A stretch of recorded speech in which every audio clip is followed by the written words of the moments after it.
Hello दोस्तों, स्वागत है आप लोगों का मेरे यूट्यूब चैनल कॉन्सेप्ट लर्निंग पे। तो आज की वीडियो में हम पढ़ेंगे मास percent, molarity, mole fraction, molality, normality. ये हमारी तीसरी वीडियो है। इससे पहले हम 2 वीडियो बना दिए इस चैप्टर पे, तो आज इसके साथ में ये चैप्टर भी कंप्लीट हो जाएगा। हम लोग पढ़ रहे हैं some basic concepts of chemistry. तो ये तीसरा पार्ट है। तो बहुत छोटे छोटे वीडियो बना रहा हूँ मैं और पूरे कंप्लीट बना रहा हूँ, एक भी चीज़ नहीं छोड़ी। तो आज हम लोग पढ़ेंगे मास परसेंट से शुरू करते हैं। तो इसके अंदर हम मास परसेंट के अंदर 2 टर्म होती हैं, वेट और वॉल्यूम। इसके अंदर वेट बाय वेट परसेंट होता है, दूसरा वॉल्यूम बाय वॉल्यूम परसेंट होता है, तीसरा वेट बाय वॉल्यूम परसेंट और चौथा वॉल्यूम बाय वेट परसेंट। तो वेट बाय वेट और वॉल्यूम बाय वॉल्यूम को हम एक साथ पढ़ लेंगे और वेट बाय वॉल्यूम और वॉल्यूम बाय वेट को हम एक साथ पढ़ लेंगे। तो आपको एक समझ में, ये 2 समझ में आ जाएंगे तो ये 2 अपने आप ही समझ में आ जाएंगी। और देखो क्या होता है। It is simply percent of solute in grams present in a given amount of total solution। तो क्या होता है, मतलब कितने भी अमाउंट हो सोल्यूट, मतलब जैसे नमक ले लिया और पानी ले लिया, तो उन दोनों को हम मिलाएंगे तो बनेगा नमक का पानी। जैसे कि चीनी ले ली और पानी ले लिया, तो उन दोनों को मिलाएंगे तो चाशनी बनेगी, स्वीट वाटर, है ना। तो उसके अंदर जो सॉल्यूशन है वो तो हमारी होगी चाशनी, और उसके अंदर सोल्यूट हो गया, वो हो गया हमारा नमक या फिर शुगर। तो जो शुगर की जो परसेंट है, मतलब हमने कितनी शुगर उसके अंदर ऐड की है उस वाटर के अंदर, उसको हम लोग परसेंट की मदद से निकाल लेते हैं। तो उसको बोलते हैं वेट बाय वेट परसेंट। और यदि हमारे पास वेट नहीं है, उसका वॉल्यूम है, तो हम उसको वॉल्यूम की मदद से निकाल लेते हैं। दोनों चीज़ सेम ही है। तो कैसे पढ़ते हैं इसको, देखो, percent of solute present in given amount of total solution. जो सॉल्यूशन होगा ना टोटल, जैसे कि चीनी मान लो, तो चीनी C6H12O6 मान लो, ग्लूकोज है ना। तो उसको हमने मिला दिया पानी के अंदर, तो उसको पानी के अंदर मिला दिया, तो अब उसका वेट हमको पता है और पानी का वेट भी पता है। तो दोनों का वेट हम जोड़ के निकाल लेंगे सॉल्यूशन का वेट। और जो जो चीनी का वेट होगा, उस चीनी के वेट को हम टोटल वेट से डिवाइड कर देंगे, चीनी प्लस पानी। तो वो हमारा आ जाएगा चीनी का परसेंटेज कितना है उसके अंदर। तो आपको सबको पता है, नॉर्मल सी चीज़ है। परसेंट निकालना कैसे निकालते हैं, mass of solute divided by mass of solution into 100, volume of solute divided by volume of solution into 100। ये वो यहाँ वॉल्यूम से वॉल्यूम परसेंट निकलेगा, वेट से वेट, सिंपल। इसमें देखो क्वेश्चन ले लेते हैं example. 10 gram of NaCl present in 100 gram of solution, then percent of weight by weight is. Percent equals to 10/100। देखो 10 दे रखा है NaCl, उसके बाद में 100 ग्राम वाटर दे रखा है, तो 100 इंटू 100 10% आ गया। उसके बाद देखो अगला, 10 gram of NaCl present in 100 gram water. अब की बार हमें क्या दे दिया, वाटर दे दिया, सोलवेंट दे दिया। Then percent of weight by weight is. इसके अंदर देखो हमें सॉल्यूशन दिया था, इसके अंदर हमें वाटर दे दिया। तो इसके अंदर बोला है कि जो NaCl है वो वाटर में प्रेजेंट है। तो देखो परसेंट निकालेंगे तो वाटर और NaCl को ऐड करेंगे तब तो सॉल्यूशन बनेगा। तो सॉल्यूशन का टोटल कितना आया, 110। 10/110 इंटू 100 इक्वल्स टू 9.09%। आप निकाल लेना, कैलकुलेशन कर लेना, यही आंसर आएगा। वॉल्यूम के लिए भी ऐसे ही होगा, सेम टू सेम, ठीक है। उसके बाद देखो,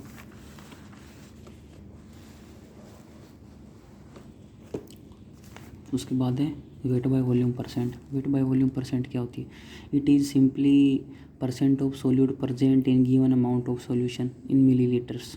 मिलीलीटर के अंदर होगी, मतलब इसको हम ml में लेंगे, ग्राम और ml के अंदर। पिछला जो वेट बाय वेट था वो ग्राम में था, और ये ग्राम और ml में होगा।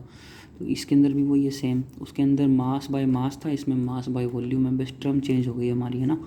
तो mass of solute dissolve in volume of solution. जैसे एग्जांपल लेते हैं, देखो 10 gram of NaCl present in 100 ml of solution, then weight by volume percentage.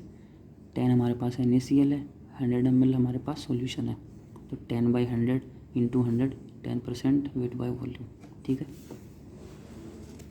अब ये टर्म भी चेंज करवा सकता है हमको, जैसे कि क्वेश्चंस आएंगे ना, तो उसके अंदर वॉल्यूम दे देगा, वेट दे देगा, फिर वेट बाय वेट दे देगा, वेट बाय वॉल्यूम पूछ लेगा, ऐसे करके तो वो हम निकाल लेंगे, सिंपल फार्मूला डालेंगे ना।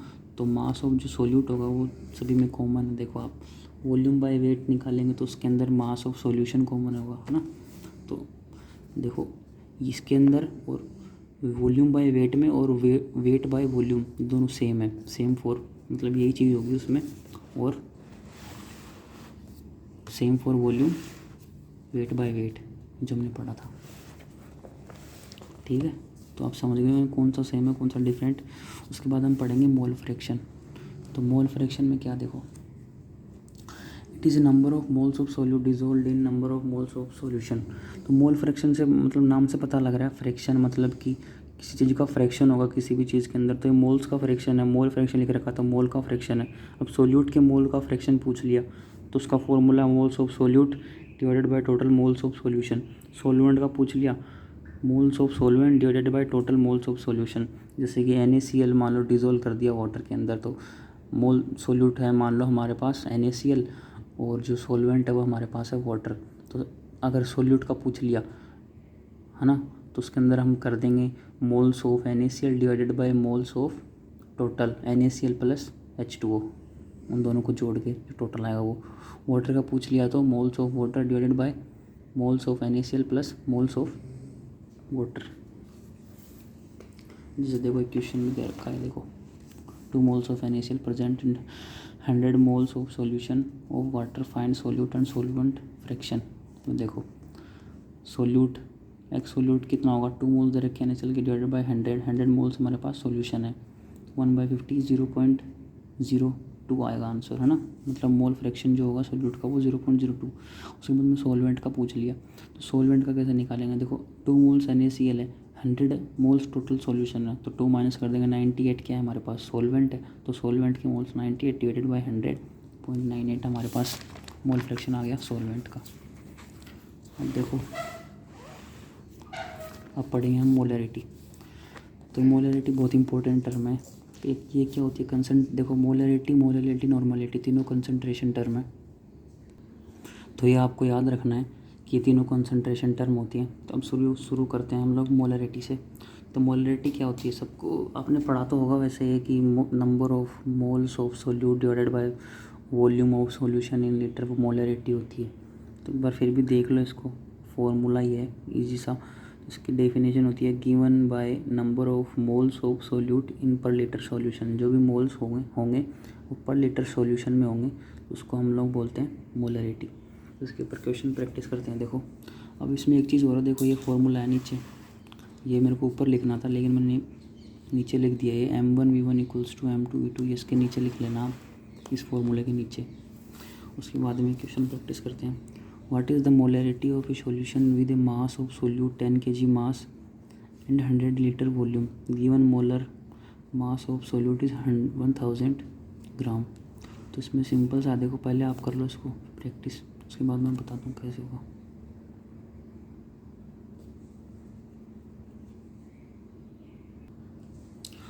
तो देखिए मोलरिटी का फॉर्मूला है moles of solute volume in litre divided by volume in litre.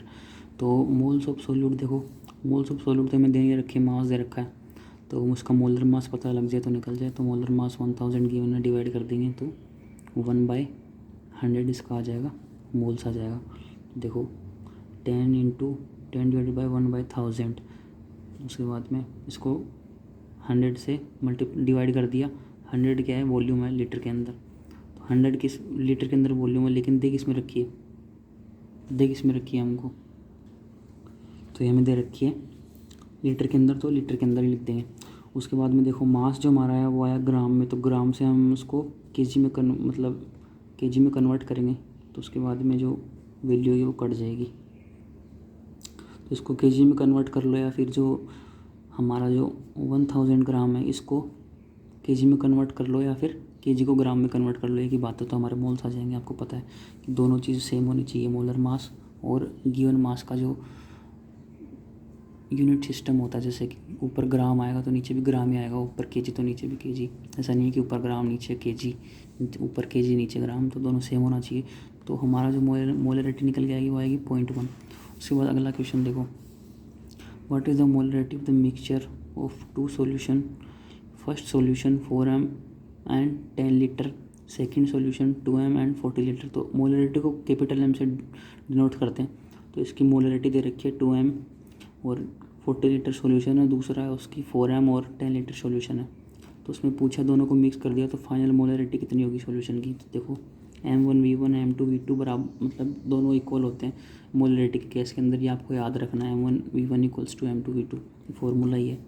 इसको हम सोल्व करेंगे। देखो M1V1 plus M2V2 equals to MV, तो वैल्यू पुट कर देंगे फॉर्मूले में, तो हमारा आंसर आ जाएगा 2.4 moles per litre of solution. तो इसके अंदर जो मोल्स आएंगे ना, कंसंट्रेशन जो आती है मोलरिटी, वो पर लीटर सॉल्यूशन के अंदर आती है। जितने भी मान लो आपके पास क्वेश्चन में कितने भी आपको टर्म दे दे, लेकिन हमको निकालने किसके अंदर है, पर लीटर के अंदर, तो वो होगी हमारी मोलरिटी। याद रखना आपको कि पर लीटर के अंदर जो मोल्स होंगे वो होंगी हमारी मोलरिटी।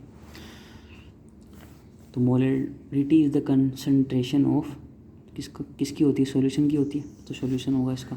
उसके बाद में मास of AgNO3 present in 100 ml of its 0.25 molar solution is, molar solution यानी कि मोलरिटी। मोलर सॉल्यूशन और मोलरिटी एक ही चीज़ है। तो देखो मास, इसके अंदर मास पूछा है सॉल्यूट का AgNO3 present in 100 ml of its 0.25 molar solution. 0.25 हमें मोलरिटी दे दी और 100 ml हमें वॉल्यूम दे दी लीटर के अंदर। तो इसको हम ml मतलब मिली लीटर के अंदर, इसको हम लीटर में कन्वर्ट करेंगे और ये हम लोग मास को हम निकाल लेंगे मोल्स की मदद से। मोल्स क्या होता है, given mass divided by molar mass. तो गिवन मास होगा वही हमारा होगा मास of AgNO3 present in 100 ml of solution, है ना। तो निकाल लेंगे हम, वैल्यू पुट कर देंगे। देखो मोल डिवाइडेड बाय वॉल्यूम, इसके अंदर वॉल्यूम की जो हमने यूनिट चेंज की लीटर में किया, उसके बाद में मास of AgNO3, molar mass of AgNO3 moles निकालने के लिए मोल्स हमने इस तरीके से निकाल दिए। देख लो आप 25 डिवाइडेड बाई 1000, जो 170 है, जो AgNO3 का जो मोलिकुलर वेट होता है वो 170 होता है। तो 25 divided by 1000 equals to mass of AgNO3 divided by 170। देखो 170 और 25 डिवाइडेड बाई 1000 कैसे आया, ये यहाँ से देखो मोल्स बराबर जो मोलरिटी का फॉर्मूला रखा था उसमें moles equals to molarity into volume हो जाएगा ना। तो वॉल्यूम ऊपर जाएगी, मोलरिटी से मल्टीप्लाई होगी तो 25 डिवाइड बाई 1000 आ जाएगा। और मोल्स का एक और फॉर्मूला होता है मास of AgNO3 divide by molecular mass of AgNO3। इन दोनों को इक्वल रख देंगे तो हमारा जो मोल्स मतलब मास जो आएगा वो आएगा 4.25 ग्राम। तो उसके बाद देखो हमारी है अगली टर्म है वो है मोलरिटी। इसके ऊपर आप और क्वेश्चन प्रैक्टिस करना तो आपको अच्छे से समझ में आ जाएगा। उसके बाद अगली टर्म है हमारी मोलरिटी। मोलरिटी क्या होती है, कंसंट्रेशन टर्म होती है, बताई थी मैंने। तो मोलरिटी होती है moles of solute in given amount of solution with respect to mass of solvent in kg। मतलब कि जो सोल्यूट हैं सॉल्यूशन के अंदर कोई भी, मतलब NaCl प्लस वाटर, तो जो NaCl की जो सोल्यूट्स हैं वाटर के अंदर उसको हम डिवाइड कर देंगे जो वाटर है हमारा H2O उसके मास से, तो वो हमारी मोलरिटी हो जाएगी। ऐसे समझो, है ना। देखो moles of solute divide by mass of solvent, तो मतलब कितने मोल्स हैं सोल्यूट के सोलवेंट के मास के साथ में सॉल्यूशन के अंदर, तो वो हमारी मोलरिटी होती है। तो इसमें भी क्वेश्चन करते हैं, what is the molarity of A solution formed when 58.5 gram of NaCl is dissolved in 2000 ml of water. तो देखो मोल्स ऑफ NaCl निकाल लेंगे तो वन आ जाएगा mass of water divide by volume equals to density of water. Density का formula होता है ये। मास ऑफ वाटर आ जाएगा हमारे पास 2 kg, मोलरिटी रख देंगे 1/2। जो वाटर है वो हमारा सोलवेंट है और जो हमारा सोल्यूट है वो क्या है NaCl। 1 आया था हमारे पास मोल, तो 1/2 इक्वल्स टू 0.5 m। इसमें जो यूनिट होती है वो स्मॉल m होती है और मोलरिटी में कैपिटल M। तो मोलरिटी आ जाएगी। उसके बाद देखो नॉर्मेलिटी, ये भी कंसंट्रेशन टर्म होती है, बताई थी मैंने। इसका जो डेफिनेशन होती है वो भी देख लो। नंबर ऑफ ग्राम इक्विवेलेंट और मोल इक्विवेलेंट, इसको ग्राम इक्विवेलेंट भी बोल देते हैं, मोल इक्विवेलेंट भी बोल देते हैं, या फिर नंबर ऑफ ग्राम इक्विवेलेंट मास बोल देते हैं इसको। इक्विवेलेंट ग्राम इक्विवेलेंट मास, है ना। पूरा देखो ग्राम इक्विवेलेंट मास, है ना पूरा। इक्विवेलेंट मास अलग होता है और ग्राम इक्विवेलेंट मास अलग होता है, मैंने बताया था पहले। तो नंबर ऑफ ग्राम इक्विवेलेंट और mole equivalent present in 1 litre of solution.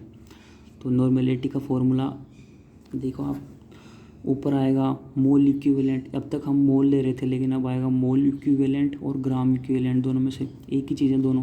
उस divided by volume of solution in litre, जो मोलरिटी के अंदर होता था, जो सॉल्यूशन की वॉल्यूम हम लीटर में लेते थे, तो वो इसकी जो दूसरी डेफिनेशन बन के आएगी वो क्या आएगी, number of mole equivalent present in 1 litre of solution. इसकी दूसरी डेफिनेशन बन के आएगी वही आएगी। तो उसमें रिलेशन जो होता है देखो वो ये होता है नॉर्मेलिटी और मोलरिटी का। Normality equals to molarity into valency factor. ये देखो कैसा है मैं बताता हूँ। ये देखो पीछे मैंने बताया था इक्विवेलेंट कॉन्सेप्ट के अंदर gram equivalent mass equals to number of moles multiply by valency factor. Y जो होता है वो वैलेंसी फैक्टर, वाई से भी डिनोट कर देते हैं, वो एन से भी डिनोट कर देते हैं, कुछ लोग एक्स से कर देते हैं, तो वो वैलेंसी फैक्टर है, वो वैलेंसी फैक्टर या एन फैक्टर उसे बोलते हैं। जिसको वो समझ में आ गया ना तो उसको नॉर्मेलिटी आ गई, सीधी सी बात। तो देखो नॉर्मेलिटी और मोलरिटी में रिलेशन कैसे है। Normality equals to gram equivalent divide by volume, molarity equals to number of moles divide by volume. तो वॉल्यूम से वॉल्यूम कट जाएगा, दोनों को डिवाइड कर देंगे तो normality divided by molarity equals to gram equivalent क्या होता है, number of moles into valency factor divide by number of moles. तो मोल से मोल्स कट जाएगा, नॉर्मेलिटी आ जाएगी मोलरिटी इंटू वैलेंसी फैक्टर। तो सीधी सी इक्वेशन है, ये याद कर लेना, ये बहुत इंपॉर्टेंट है। ये भी मोलरिटी और ये इक्वेशन, ये दोनों इंपॉर्टेंट है।